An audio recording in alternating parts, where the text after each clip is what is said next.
देखिए, हमने Delhi police commissioner को आज से 20 दिन पहले लेटर लिखा था और सारे सबूत कोर्ट के ऑर्डर दिए हैं, अभी तक कोई कार्रवाई नहीं हुई। उसके बाद हमने एमसीडी कमिश्नर साहब को लेटर लिखा, सारे सबूत उनके पास दिए हैं, आज तक कोई कार्रवाई नहीं हुई। उसके बाद ट्रांसपोर्ट कमिश्नर को हमने लेटर लिखा, आज तक कोई कार्रवाई नहीं हुई।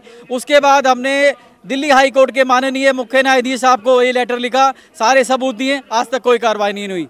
और आज हमने राष्ट्रपति महोदया को एक ज्ञापन दिया है जिसमें सारे सबूत लगाए हैं हमने। जब वोटिंग होती है, चुनाव होते हैं, तो उस टाइम यही बोला जाता है कि हम आपके लिए काम कर रहे हैं। तो आज ये जो गुंडागर्दी बदमाशी चल रही है, क्या इससे किसी जनता का भला हो रहा है? सरकार और सबसे यही प्रार्थना है कि आप समाज को नष्ट मत करिए, उनकी आत्मनिर्भरता को नष्ट मत करिए, आप समाज को और अपाहिज मत बनाइए। ऑलरेडी महंगाई से और बाकी लॉकडाउन से, जीएसटी।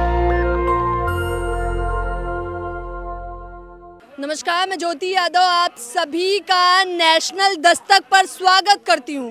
बता दें कि किस प्रकार से लगातार लोग जंतर मंतर पर आते हैं और धरना प्रदर्शन देने पर मजबूर हो जाते हैं। और इसी प्रकार देखिए, इस वक्त तमाम लोग आपको स्क्रीन पर दिखाई दे रहे होंगे, मेरा वाहन मेरी संपत्ति, और ऐसे करके तमाम नारे, हु करप्ट, और आप इधर देखिए, मेरा वाहन मेरी संपत्ति, सरकार को क्यों आपत्ति। और यहाँ भी होर्डिंग लगे हुए हैं, तमाम बैनर हैं। सवाल ये है कि आखिरकार जो पहले था कि 15 सालों तक आप वाहन चला सकते थे और वाहन खरीदने के बाद वो उपयोग में था, उसकी अवधि अब मात्र 10 साल कर दी गई है, जिसके बाद ये तमाम लोग अलग अलग जगहों से आए हैं और यहाँ पर एकजुट हुए। आखिरकार इन लोगों की क्या है मांगे और ये लोग क्या चाहते हैं, चलिए चलकर पता करते हैं। देखिए, महिलाओं की संख्या भी आपको देखने को मिल रही होगी दोनों तरफ। क्या नाम है आपका? सचिन गुप्ता। सचिन गुप्ता जी, कहाँ से आए हैं? हम दिल्ली से हैं। दिल्ली से आए हैं, क्यों आए हैं यहाँ पर आज आप? जैसे कि आप ये पढ़ रहे हैं, मेरा वाहन मेरी संपत्ति, हमारा राष्ट्र हमारी संपत्ति। ये संपत्ति नष्ट की जा रही है, समाज की आत्मनिर्भरता को नष्ट किया जा रहा है। लेकिन हमारा मेन लीगल मुद्दा ये है कि जो सरकार ने गाइडलाइन दी है, जो एनजीटी ने ऑर्डर दिया है, उसको उस तरीके से इम्प्लीमेंट ग्राउंड पे नहीं किया जा रहा है। सिर्फ BS1, BS2 व्हीकल्स को ही स्क्रैप करना का इजाज़त है, लेकिन on ground BS3, BS4, CNG सबको गलत तरीके से स्क्रैप किया जा रहा है। बिना नोटिस दिए गाड़ियां उठाई जा रही हैं। सारी एजेंसी एक मुट्ठी बनकर इल्लीगली आम आदमी को, उसके वाहन को ज़बरदस्ती उठा रही है बिना रूल फॉलो करे। और मेन प्रॉब्लम है कि रूल फॉलो नहीं हो रहा है। क्या रूल फॉलो नहीं हो रहा है, बताइए। मैं चाहूँगा हमारे लीगल एक्सपर्ट राणा जी, जिन्होंने पिछले 4 महीने से सारे लॉज को लीगली समझा है, ये सवाल वो आंसर करेंगे। फिर मैं अगला आपका सवाल। क्या नाम है आपका? राजेश राणा। राजेश जी, कौन सा लीगल ये कह रहे हैं एक्शन है जो इल्लीगल अब फॉलो किया जा रहा है? देखिए, एक मीडिया में पिछले 4 सालों से लगातार ये बात उठाई जा रही है कि 10 साल पुराने डीजल व्हीकल और 15 साल पुराने पेट्रोल व्हीकल, इनको स्क्रैप कर दिया जाएगा। लेकिन ये सच्चाई बिल्कुल भी नहीं है। सच्चाई वास्तव में ये है कि एनजीटी ने 2 ऑर्डर पास किए थे। एक 2014 में पास किया था। उस ऑर्डर ये कहता है कि सभी व्हीकल डीजल या पेट्रोल जो 15 साल पुराने हैं, अगर वो सड़कों पे चलेंगे तो उनका चालान कर दिया जाए और चालान करके छोड़ दिया जाए। दूसरा ऑर्डर ये कहता है कि सभी 15 साल पुराने व्हीकल, चाहे वो पेट्रोल है, चाहे डीजल है, चाहे CNG है, अगर वो पब्लिक प्लेस पे पार्क किए जाते हैं तो उनका चालान कर दिया जाए और उनको वापस दे दिया जाए। ये 2 ऑर्डर हैं पहले। एक ऑर्डर और है जो ये कहता है स्क्रैप के बारे में। स्क्रैप कौन से व्हीकल होंगे? तो वो ऑर्डर कहता है 15 साल पुराने डीजल व्हीकल, सिर्फ डीजल व्हीकल 15 साल पुराने, और वो BS1 और BS2 होना चाहिए। केवल वही व्हीकल स्क्रैप हो सकते हैं, इसके अलावा और कोई स्क्रैप नहीं होगा। दूसरा, NCR में 15 साल पुराने डीजल व्हीकल हैं, उनको चलने नहीं दिया जाएगा, उनका NOC दे दिया जाएगा और NCR से बाहर वो चला लें। लेकिन दिल्ली में क्या हो रहा है? दिल्ली में कोई भी व्हीकल सड़कों पे खड़ा मिलता है, चाहे वो डीजल है, चाहे पेट्रोल है, चाहे CNG है, बदमाश आते हैं, उसको उठा ले जाते हैं और 2 दिन में स्क्रैप कर देते हैं। तो हम यहाँ जो आए हैं, हम ये कह रहे हैं जो कोर्ट का ऑर्डर है आप उसको इम्प्लीमेंट करो, गैर कानूनी तरीके से इम्प्लीमेंट मत करो। अच्छा, और कर कौन रहा है? वही सवाल है कि कौन आखिरकार, आप जिस प्रकार से बता रहे हैं कि वाहनों को उठा कर ले जाया जाता है, वो कर कौन रहा है? इसमें Delhi police, MCD, transport commissioner, government of NCD और स्क्रैपिंग एजेंसीज के एजेंट, ये चारों गिरोह के तौर पे काम कर रहे हैं और पूरी तरह से गैर कानूनी काम कर रहे हैं, और कानून की भाषा में कहूँ तो ये रॉबरी में माना जाता है, शामिल है। तो अगर आपको पता है जिस तरह से आप कानूनी दस्तावेज समझा रहे हैं, तो आप कानून या पुलिस प्रशासन में क्यों नहीं गए अगर ऐसा है? देखिए, हमने दिल्ली पुलिस कमिश्नर को आज से 20 दिन पहले लेटर लिखा था और सारे सबूत कोर्ट के ऑर्डर दिए हैं, अभी तक कोई कार्रवाई नहीं हुई। उसके बाद हमने एमसीडी कमिश्नर साहब को लेटर लिखा, सारे सबूत उनके पास दिए हैं, आज तक कोई कार्रवाई नहीं हुई। उसके बाद ट्रांसपोर्ट कमिश्नर को हमने लेटर लिखा, आज तक कोई कार्रवाई नहीं हुई। उसके बाद हमने दिल्ली हाई कोर्ट के माननीय मुख्य न्यायाधीश साहब को ये लेटर लिखा, सारे सबूत दिए, आज तक कोई कार्रवाई नहीं हुई।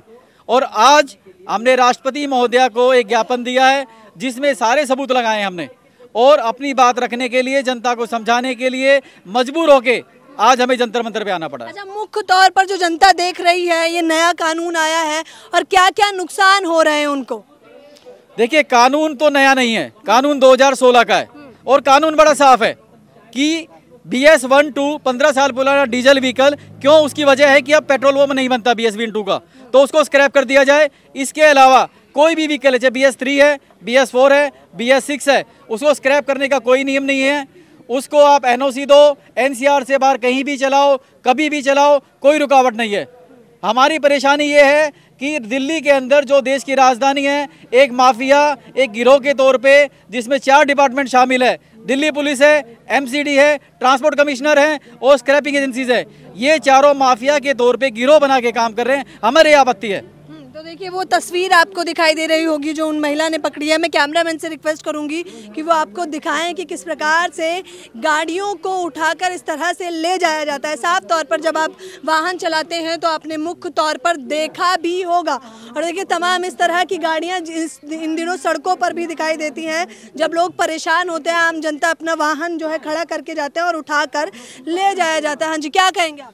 मैम, मैं सबसे पहले एक चीज़ रखना चाहता हूँ समाज के सामने कि 10 और 15 साल पुराने वाहन अमीर और संपत्ति वाले लोग नहीं चलाते। कौन सा वर्ग चलाता है ये समझना होगा। मध्य वर्ग के लोग चलाते हैं। बिल्कुल। तो ये वार किस पे हो रहा है? मध्य वर्ग पे और छोटे वर्ग पे।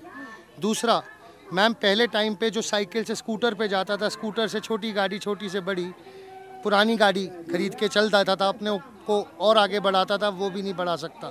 आप मजबूर कर रहे हैं हर एक को नई गाड़ी खरीदने को। नई गाड़ी आप कैसे खरीदेंगे? बैंक से लोन लेकर। मतलब आप लोन के शिकार बना रहे हैं सबको। तो सरकार कुछ तो बताती होगी ना, क्योंकि पॉल्यूशन जिस हिसाब से बढ़ रहा है, हो सकता है इसलिए समाधान लाए हैं ये। देखिए, 2014 में जब NGT ने ऑर्डर दिया था कि दिल्ली में व्हीकल की वजह से पोल्यूशन हो रहा है, तो उस वक्त गवर्नमेंट ऑफ इंडिया ने NGT में कुछ सबूत दिए थे। 2012 की पोल्यूशन कंट्रोल बोर्ड की रिपोर्ट है, जो रिपोर्ट ये कहती है कि दिल्ली के अंदर पोल्यूशन की वजह हमारे व्हीकल है ही नहीं। वो रिपोर्ट साफ कहती है दिल्ली में अगर कोई पोल्यूशन हो रहा है तो वो पावर प्लांट की वजह से हो रहा है। लेकिन जानकारी के अनुसार ये लोग आए हैं और बात ऊल जलूल नहीं कर रहे हैं, बल्कि तथ्यों पे बात कर रहे हैं। देखिए, जाहिर तौर पर इसमें अगर किसी का नुकसान है तो वो मध्य वर्ग के लोग हैं, क्योंकि उच्च श्रेणी के लोग तो नया व्हीकल खरीदने में उन्हें कोई समस्या नहीं होती। क्या नाम है आपका? मनोज यादव। मनोज यादव जी, क्या कहना चाहेंगे? किस प्रकार से समस्याएं बना दी हैं इन चीजों ने आपके लिए? समस्याएं तो बना रहे हैं। क्या लग रहा है, एकजुट तो हुए हैं और उन्होंने बताया कि कई बार कंप्लेन भी दी जा चुकी है लेकिन सुनवाई नहीं हुई है, तो इस बार लग रहा है कि सुनवाई होगी। हाँ, दिल्ली तो कई बार आ चुके, प्रोटेस्ट भी किया है। उसमें NGT ऑफिस पर भी गए थे कुछ समय पहले, लेकिन वही है कि जू नहीं रेंगती ना आसानी से। जो अधिकारी हैं, जो गवर्नमेंट अधिकारी हैं, इतनी आसानी से सुनते नहीं है ना एक आम इंसान की आवाज़ को, सुनते नहीं है। तो देखिए, किसान आंदोलन जो था वो एक मुख्य उदाहरण बन गया है उन सभी लोगों के लिए जो प्रदर्शन करते हैं और ये सोचते हैं कि सरकार ऐसे नहीं हिलने वाली, उन्हें हिलाने के लिए धरना देना जरूरी है। क्या मांगे हैं, क्या चाहते हैं आप लोग? हम लोग यही चाहते हैं कि एक आम आदमी, एक गरीब जो तबका है, सेकंड हैंड भी गाड़ियां खरीद के अपना गुजर बसर करता था ना, इन्होंने तो वो जो है पूरा मार्केट ही खत्म कर दिया। पूरा गाड़ियों को उठा उठा के स्क्रैप करना शुरू कर दिया है। 10 साल पुराना जो है 15 साल पुरानी। मैं तो ये मानती हूँ, एक आम इंसान अपने बच्चे की तरह इतने प्यार से अपने व्हीकल को रखता है। 10-15 साल में तो उसकी गाड़ियाँ कई बार इतनी नहीं होती, इतनी अच्छी होती हैं चलने में, क्योंकि वो निकालता ही बहुत कम है सड़कों पे। उसकी पॉकेट ही अलाउ नहीं करती, पेट्रोल इतना डीजल इतना महंगा है तो पॉकेट उतना अलाउ ही नहीं करती कि वो उतना चला पाए, तो उसकी गाड़ी उतनी चली ही नहीं होती।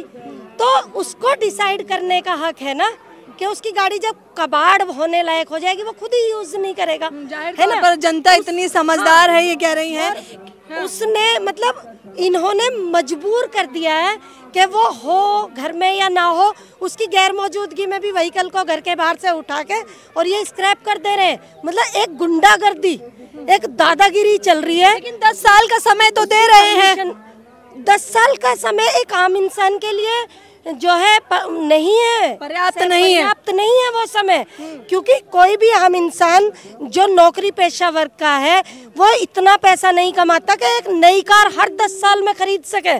गाड़ियों की कीमत आप देख रहे हैं ना, कॉरपोरेट जो है जगत से इन्होंने मिली भगत करके उनको रईस बनाने के चक्कर जो आप लॉ बता रहे हैं ये सब गाड़ियों के लिए, कार के लिए भी, बाइक के लिए भी, स्कूटी के लिए, इन्होंने कॉरपोरेट जगत को जो है ना उद्योग जगत है उसको रईस बनाने के लिए ये इस तरह की पॉलिसी लेके आए हैं, क्योंकि गाड़ियां ज्यादा से ज्यादा बिके नहीं, उसको इम्प्लीमेंट करने के चक्कर में इन्होंने गाड़ियों को उठा उठा के स्क्रैप करना। क्या कहना चाहिए? मैं ये कहना चाहता हूँ, ये जो गाड़ियाँ इस तरह पहले नियम था ना, ये जैसे 15 साल हो गए, 15 साल के बाद की बात है, उसमें भी बढ़ते हैं 5 साल। यदि गाड़ी कंडीशन ठीक है हमारी तो 5 साल बढ़ते हैं भाई। उसकी फिटनेस देख रहे हो ना, चेक करके तुम कैसी गाड़ी क्यों कटवाएं भाई। हमारे बड़े बूढ़े यदि बीमार हो जाए मार दें ना हम, तो वही फिटनेस बढ़ी जाती है। तौर पर गाड़ियों से भी जनता को मोह होता है, क्योंकि ये लोग कह रहे हैं कि मात्र 10 साल का समय एक छोटा अंतराल है। देखिए तमाम लोग और हैं। क्या नाम है आपका? मेरा राजेश यादव है। क्या कहना चाहेंगे आप, जिस प्रकार से मात्र 10 सालों में ही गाड़ी उठाकर उसे कचरा बता दिया जाएगा, उस पर क्या कहेंगे? पहले तो नमस्ते, और आपके चैनल के माध्यम से मैं ये कहना चाहता हूँ, जो गाँवों में है ट्रैक्टर है, जनरेटर है, इंजन है, उनका कुछ नहीं बिगड़ता, सर्विस टाइम पे हो जाए तो कोई दिक्कत नहीं है। और जो इन्होंने 10 साल का करा है, 10 साल में बिगड़ता क्या है। अब हमारी गाड़ी है, बिलेरो है, एक गाड़ी फंस गई थी, मेरी बिलेरो ने जो खींच दी गड्ढे से, जो तो ताकत है वही तो उसमें जो, और जो स्क्रैप कर रहे हैं वही पार्ट जो हमारी नई गाड़ियों में दे रहे हैं ये लोग जो लाके, क्या उससे प्रदूषण नहीं फैलेगा? जो गाड़ी में स्क्रैप करा के वही पार्ट जो हमारी गाड़ी में दोबारा लगाए जा रहे हैं। तो हम यही कहना चाहेंगे, भैया जो गांव वाले हैं, शहर वाले हैं, वो बाहर निकलिए और इसको जो है आगे बढ़ाइए, हम ऐसा होने नहीं देंगे। राजेश जी, किसानों के जो ट्रैक्टर भी नष्ट किए जा रहे हैं, मैं चाहता हूँ राजेश जी हमारे किसान संगठन से भी हैं, क्या कहना चाहेंगे आप उस पर? जो ट्रैक्टर हैं वो 50 साल तक उसका कुछ नहीं बिगड़ता है, और जो 10 साल के लिए कर दिया इन्होंने, इतने 7 साल तक तो किस्ती पूरी होती है, और फिर जमीन जो गिरवी रखेंगे उसको तो जमीन को बेचनी पड़ेगी। तो ट्रैक्टर के लिए बहुत बड़ा मुद्दा उठा दिया है। इन्होंने कहा कि मात्र अगर 10 साल की समय अवधि दी जाएगी तो जाहिर तौर पर एक आम नागरिक को, मध्यम वर्ग के इंसान को तो ट्रैक्टर खरीदने में ही 10 साल लग जाएंगे, तो वो बचाएगा कब? जब तक वो किस्तें चुकाएगा तब तक तो उसके ट्रैक्टर को कचरा बता दिया जाएगा। क्या नाम है आपका? जी, मेरा नाम स्वीटी सैनी है। स्वीटी जी, देखिए यहाँ पर जो लिखा है, the power of people is stronger than the people in the power, यानी कि जो लोग पावर में हैं उससे ज़्यादा जो स्ट्रॉन्ग लोग होते हैं वो जनता होती है। क्या कहेंगी स्वीटी जी? मैं यही कहना चाहती हूँ कि जो भी ये गुंडागर्दी चल रही है, बदमाशी चल रही है, जैसे कि अभी हमारे लीगल एडवाइज़र जो हैं उन्होंने आपको बताया, लॉ के नाम पर प्रशासन और सिस्टम जितने भी ये डिपार्टमेंट्स हैं जनता के लिए बनाए जाते हैं। जब वोटिंग होती है, चुनाव होते हैं, तो उस टाइम यही बोला जाता है कि हम आपके लिए काम कर रहे हैं। तो आज ये जो गुंडागर्दी बदमाशी चल रही है, क्या इससे किसी जनता का भला हो रहा है? कौन से वर्ग का भला हो रहा है इससे? आप लोगों को बर्बाद करते जा रहे हैं। लोगों को इतना ज़्यादा, मतलब पिछले 3 सालों में इतना ज़्यादा बर्बाद कर दिया गया है कि लोगों को रोटी कमाने खाने के अलावा और किसी चीज़ के बारे में लोग सोच भी नहीं पा रहे हैं। सरकार तो कह रही है कि अब विकास हो रहा है तो लोग इतने मतलब योग्य हैं कि वो नई नई गाड़ियाँ खरीद सकें।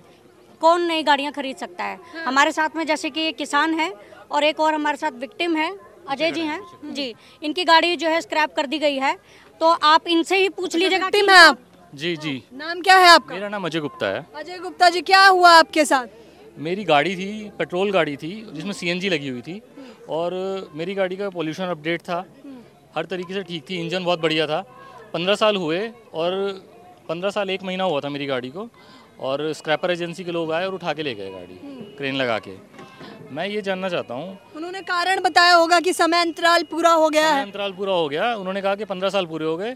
तो मैंने उनसे कहा कि मुझे कुछ टाइम दो, मैं अपने तरीके से स्क्रैप कर देता हूँ उसको, अगर नहीं चल सकती है। पर उन्होंने बोला नहीं सर, अब तो क्रेन लग गई है, तो अब हम उठा के लेके जाएंगे। और वो उठा के ले गए, उन्होंने एक भी नहीं सुना। समस्या तो मुझे लगता है कई सारे लोगों की होगी। जाहिर तौर पर आप बता रहे हैं मध्यम वर्ग के लिए अगर खड़े हैं तो तमाम लोग होंगे। ये मध्यम वर्ग की समस्या है। और हर चौथे दिन मैं देखता हूँ कि स्क्रैपर्स की गाड़ी आती रहती है, खुले सांड की तरह घूम रही है सड़कों पे, और लोगों की गाड़ियाँ उठा के लेके जा रही है। गाड़ियाँ उठाने का मसला गाड़ी का नहीं है। आप ये समझो कोई आपके घर आ रहा है और आपके घर डाका डाल के जा रहा है, आपकी मर्जी के बिना आपका सामान उठा के लेके जा रहा है। ये एक बहुत बड़ी बात है और ये हर्ट कर देने वाली बात है। तो उन्होंने कुछ कारण बताया आपको कि ले जा रहे हैं कि समय अंतराल तो पूरा हो गया ना उन्होंने कि समय अंतराल पूरा हो गया। तो फिर कहते पोल्यूशन के लिहाज से ये ठीक नहीं है, सरकार ने नियम बनाए हैं। तो अब जैसे कि हमारे राणा जी ने आपको बताया है कि गाड़ियों का पोल्यूशन में जो कंट्रीब्यूशन है 1% से भी कम है। अब मेरी गाड़ी कैसे पोल्यूशन कर रही है आप बताइए, जबकि पोल्यूशन अपडेट है। सीएनजी लगी, वाहन सीएनजी था, वो पेट्रोल भी नहीं था, डीजल भी नहीं था, सीएनजी पे था। वो BS1 BS2 भी नहीं था, वो BS3 था। मेरी गाड़ी BS3 थी, 2 लॉ टूटे हैं। बढ़िया गाड़ी थी। तो कैसे मेरी गाड़ी पोल्यूशन कर सकती है। और दूसरी बात क्या है कि सरकार कह रही है कि ठीक है लोग तरक्की कर रहे हैं, नई गाड़ी खरीद सकते हैं, ठीक है हम सब नई गाड़ी खरीद सकते हैं, लेकिन इसका ये मतलब नहीं है कि वो हमारी पुरानी गाड़ियों को हमारी मर्जी के बिना जबरदस्ती उठा के ले जाए, चुरा के ले जाए। मैम इसमें एक पॉइंट और है, बताइए ना। जब आप स्क्रैप करते हैं तो इसमें पोल्यूशन नहीं होता।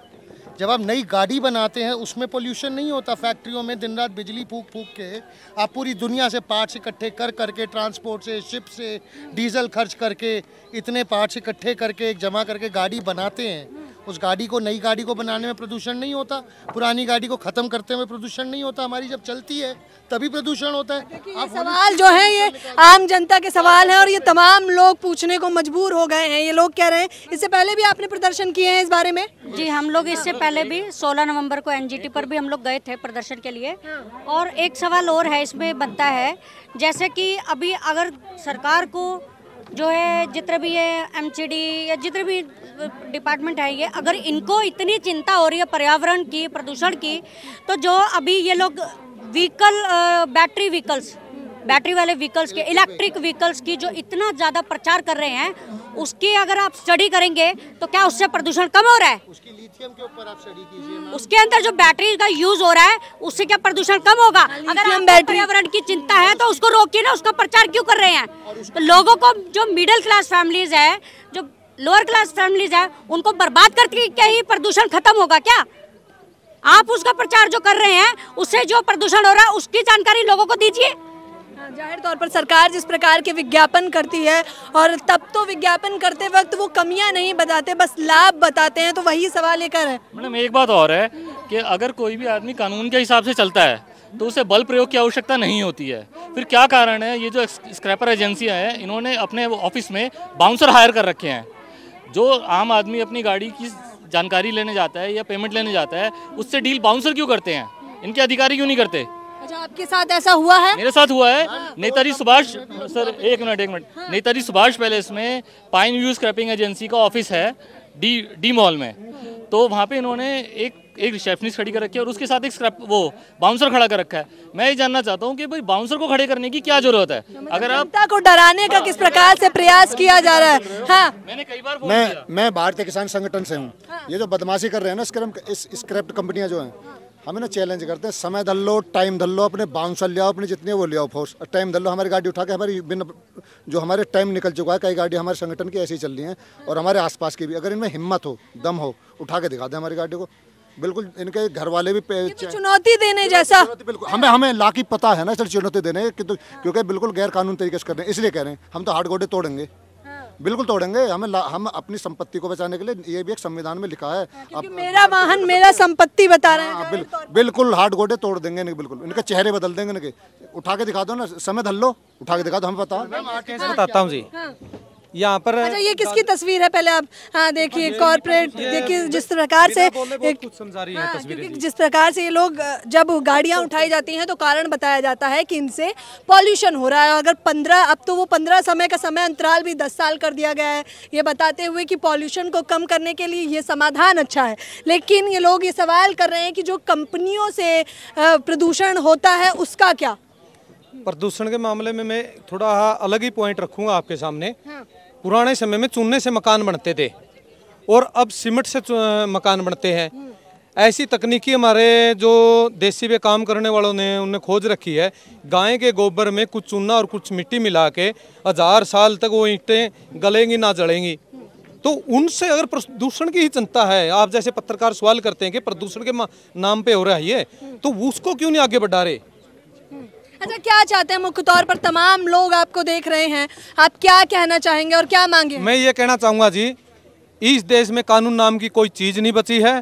कानून है, कानून से बाहर भी रह के गुंडागर्दी कर रहे और कानून के अंदर भी। मैं अभी एक केस बताता हूँ, जैसे राजेश यादव जी ने अभी चैलेंज किया था हरियाणा में, इन्होंने ट्रैक्टरों के पीछे जैसे ट्रैली जोड़ रखी हो या ट्रैक्टर पर 2 व्यक्ति बैठे हो, उनके केस बनाने शुरू कर दिए थे। इधर दादरी साइड में बनाए हैं, तो किसान संगठन खड़े हुए, उन्होंने वापस लिया। तो फिर बाद में दिल्ली के अंदर ये गुंडागर्दी शुरू हुई है और राजेश राणा जी ने बता दिया कितना कानून पे काम करे, कितना जाहिर तौर पर दादागिरी चल रही है आम जनता के साथ। क्या चाहते हैं? मैम, एक चीज़ और नोटिस करनी है। आज तो हमारे समक्ष यूपी, हरियाणा, दिल्ली के लोग हैं। दिल्ली सिर्फ एक उदाहरण है। इसके बाद यही चीज़ बॉम्बे, पुणे, औरंगाबाद, बैंगलोर, चेन्नई, पूरे देश कुछ के। आंकड़ा है आपके पास कि कितने लोग पीड़ित होते हैं इस समस्या से? मैम 55,000 स्क्वायर किलोमीटर, जिसमें लगभग 30 डिस्ट्रिक्ट्स आते हैं। आपका शामली से लेके भिवानी और भरतपुर से लेके बुलंदशहर, इसके अंदर लगभग 5 से 6 करोड़ जनता रहती है। लगभग इससे 2 से 3-2.5 करोड़ परिवार इस समय दिल्ली एनसीआर में इससे ग्रसित हो रहे हैं, जिसमें 2 पहिया, तिपहिया, चौपहिया, ट्रैक्टर, ट्रक, टेम्पू, विक्रम, छोटा हाथी, सारे के सारे लोग ग्रसित हैं। इससे अनएम्प्लॉयमेंट जनरेट हो रही है। मंडियाँ, मार्केटें ख़त्म होंगी, सेकंड हैंड मार्केट ख़त्म होगी। स्मॉल स्केल जो स्पेयर पार्ट मैन्युफैक्चरर्स हैं, उनकी पूरी इंडस्ट्री ख़त्म होगी। कितनी ज़्यादा अनएम्प्लॉयमेंट भी फैलेगी इससे। और ये सारी पूंजी लेके किधर ले जा रहे हैं? कुछ पूंजीपतियों के हाथों में। ये सारा खेल है हमारी पूंजी को नष्ट करना। तो आपकी क्या मांगे हैं सरकार से? पहली मांग तो मैम ये है कि 9 साल 364 दिन 12 बजे तक मेरा वाहन ठीक था, अगले दिन सुबह कैसे ख़राब हो गया? पहले तो तर्क दीजिए हमें साइंटिफिकली समझाइए कि 9 साल 364 दिन तक मेरा वाहन हेल्दी था, उस पर PUC सर्टिफिकेट था, रात 12 बजे घड़ी बजते ही मेरा वाहन ख़राब कैसे हुआ? We want a scientific understanding on this. दूसरी हमारी ये सरकार और सबसे यही प्रार्थना है कि आप समाज को नष्ट मत करिए, उनकी आत्मनिर्भरता को नष्ट मत करिए, आप समाज को और अपाहिज मत बनाइए। ऑलरेडी महंगाई से और बाकी लॉकडाउन से, GST से, सबसे महंगाई से, बेरोजगारी से, भ्रष्टाचारी से पहले ही ये लोग जो है परेशान है। आखिरी में क्या कहना चाहेंगे? आखिरी में मैं यही कहना चाहूँगी, ये बार बार इस चीज़ का वो कर रहे हैं ना, उपदेश दे रहे हैं, पागल बना रहे हैं पब्लिक को कि pollution pollution pollution, climate change हो रहा है। पॉल्यूशन का इनको बिल्कुल कोई फिक्र नहीं है। ये कोई पॉल्यूशन फ्री नहीं करने जा रहे हैं देश को। इनका कोई मुद्दा नहीं है पॉल्यूशन का। ये तो पब्लिक को सिर्फ पागल बनाने वाली चीज़ें हैं। पॉल्यूशन के नाम पे पब्लिक को पागल बना के उनको गरीब और जो है कमज़ोर बनाया जा रहा है। इनका एक ही मुद्दा है, पब्लिक को कमज़ोर बना के तोड़ना, उन्हें गुलाम बनाना, मजदूर बनाना, जो अमीर को अमीर करना है, उनकी मजदूरी करवाने का जो है ना, इन्होंने एक जो वो ले रखा है, बीड़ा उठाया हुआ है, उसी पे ये सरकार काम कर रही है ना। समाज को कमज़ोर बना के और जो है कॉर्पोरेट के जो है उसमें महिलाओं ने भी बढ़ चढ़कर हिस्सा लिया है। जाहिर तौर पर अगर आप चैनल पे दिखा सको तो देखो जी, मेरा प्रश्न ये है, जो अंतरिक्ष में यान उड़ रहे हैं, तो सुनने में आया है कि वो 50-50, 60-60 साल से यान उड़ रहे हैं, जो सैटेलाइट है, उनको ऊर्जा कहाँ से मिल रही है? तो यही तकनीकी ये हमारे को लागू करके क्यों नहीं दे रहे? अब जो साधन लेके आएंगे उनको तोड़ेंगे। ये कह रहे हैं अगर विकास की लहर है और सच में अमृत काल चल रहा है तो ये गाड़ियां की जो ये लोग आम जनता के रूप में मध्यम वर्ग जो गाड़ी इस्तेमाल करता है उसके लिए अभी तक सरकार ने ऐसा जुगाड़ क्यों नहीं किया है। ये कुछ विक्टिम भी आप देखिए, विक्टिम लोग जो थे उन लोगों से भी बातचीत करी, आम जनता भी आई है, हरियाणा से लेके गाजियाबाद, यूपी, तमाम जगहों से आए हैं और ये सभी लोग एक ही सवाल पूछ रहे हैं कि ये मध्यकाल के लोग जो है मध्यम वर्ग के लोग हैं उन पर इतना अत्याचार क्यों किया जा रहा है, ये विकास की कौन सी लहर है। इस पूरी खबर के बारे में आपकी क्या राय है मुझे बताना बिल्कुल ना भूलें। कैमरा पर्सन तोहित के साथ ज्योति यादव, नेशनल दस्तक। नेशनल दस्तक की आपसे गुजारिश है कि अगर इसको बचाना चाहते हैं तो नेशनल दस्तक को सब्सक्राइब करने के लिए रेड कलर के सब्सक्राइब बटन को दबाएं, फिर बेल आइकन की घंटी दबाएं। नेशनल दस्तक को बचाने के लिए बहुत जरूरी है कि हर खबर को शेयर करें, लाइक करें, कमेंट जरूर करें।